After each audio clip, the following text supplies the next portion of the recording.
আঞ্চলিক আবহাওয়া কেন্দ্র কলকাতার দৈনিক আবহাওয়া আপডেট ভিডিওতে আপনাকে স্বাগত।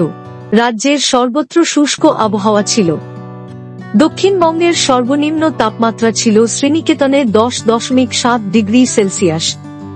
উত্তরবঙ্গের আলিপুরদুয়ারে সর্বনিম্ন তাপমাত্রা ছিল 9.0 ডিগ্রি সেলসিয়াস। পাহাড়ি অঞ্চলে দার্জিলিংয়ে সর্বনিম্ন তাপমাত্রা ছিল 5.0 ডিগ্রি সেলসিয়াস। কলকাতা, আলিপুর এর ন্যূনতম তাপমাত্রা ছিল 14.4 ডিগ্রি সেলসিয়াস, স্বাভাবিকের থেকে 0.7 ডিগ্রি সেলসিয়াস কম। পশ্চিমবঙ্গের বিভিন্ন স্থানে কুয়াশা দেখা গিয়েছে, যা নিম্নরূপ। বর্তমানে পশ্চিমবঙ্গের ভূভাগের উপর কোনো উল্লেখযোগ্য আবহাওয়াগত পরিস্থিতি নেই।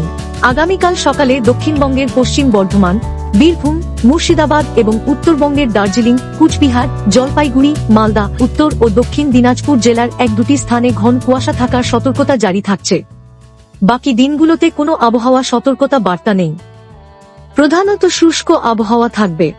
ঘন কুয়াশার সতর্কতার সাথে উত্তরবঙ্গের জেলাগুলিতে আগামী 3 দিন সকালবেলায় কিছু কিছু স্থানে হালকা থেকে মাঝারি কুয়াশার সম্ভাবনা রয়েছে।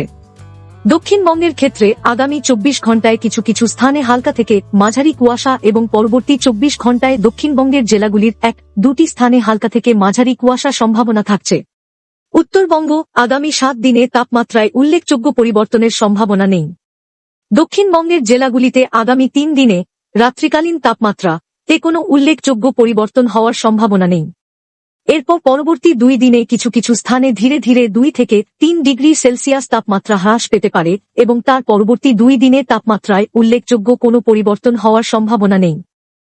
আবহাওয়া সম্পর্কিত আরও আপডেটের জন্য আমাদের অফিসিয়াল ওয়েবসাইটটি অনুসরণ করুন।